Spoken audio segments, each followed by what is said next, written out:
संगीत का माहौल चल रहा है और हमारे साथ मोती वाले परिवार है, बाप और बेटी हमारे साथ में। रफ़ी साहब की बरसी चल रही है और आशा भोसले को भी चाहने वाले लोग हैं। आप ये इतने बड़े इवेंट के अंदर आप स्पॉन्स किए हो और रफ़ी साहब को कितना चाहते हैं आप, क्योंकि रफ़ी साहब के चाहने वाले पूरी दुनिया में। संगीत की दुनिया में हर कोई एक बच्चा बन जाता है और इस बच्चे को जो आवाज़ है उसको जाग देती है। शुक्रिया आपका और इस परिवार का कि मुझे एक मौका मिला इधर। रफ़ी साहब की अगर गाने की बात करें तो पहली बार आपने कब गाना सुना और कितनी उम्र थी आपकी? मैं जब 16 साल का बच्चा था तब मैंने रफ़ी साहब के गाने सुने और रफ़ी साहब हमारे बांद्रा में रहते थे फर्स्ट रोड पे और मैं उसका बड़ा चाहने वाला हूँ। अगर रफ़ी साहब की कोई गाने की बात करें तो एक गाना एक लाइन कोई याद है आपको? मेरी बेटी है वो गाएगी इसमें। आशा भोसले को बहुत चाहते हो आप और आपने संगीत को पसंद करते हैं आप, आशा जी के लिए क्या बोलेंगे? वो एक लेजेंड है। आई थिंक बड़े से छोटे सब लोग उनको पहचानते हैं। वो बहुत बड़ा मार्क छोड़ के गए हैं अपने नॉट ओनली इंडस्ट्री में बट वर्ल्ड वाइड। और to be a part of this संगीत is a privilege and thank you. आपके डैडी रफ़ी साहब को बहुत चाहते हैं, आप आशा भोसले को चाहते हो और संगीत के बहुत सारे किशोर कुमार जी, बहुत सारे दिग्गज हैं, उनको किस तरह से याद करते हैं आप?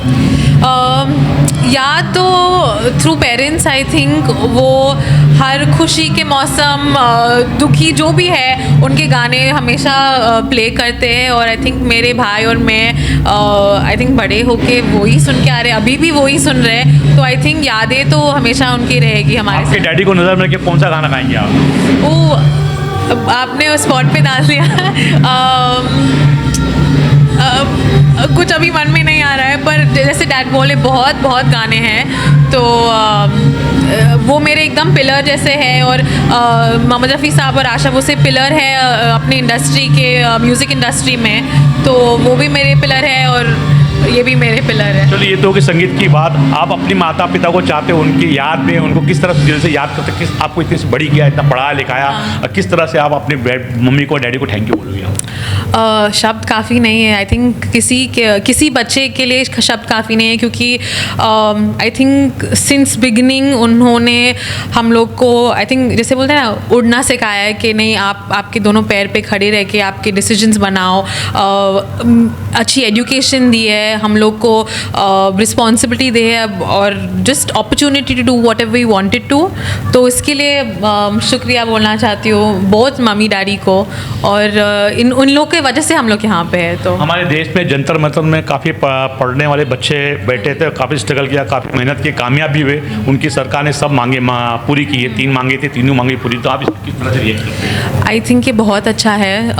खुद as a student, as somebody who represents generation Z, मुझे बहुत प्राउड फील हुआ। It's a very big movement for us and मेरी उम्मीद है कि हमारे जनरेशन और बहुत सारे डिफरेंट टॉपिक्स पे एक स्टैंड ले क्योंकि हमारा वॉइस बहुत इम्पॉर्टेंट है। एंड अब हम लोग सक्सीड हुए और एक विक्ट्री हुआ हमारे लिए। So very proud about that. और मैं भी कुछ चाहना चाहता हूँ, डेमोक्रेसी की जीत है और फ्रीडम के ऑफ स्पीच के लिए जीत है।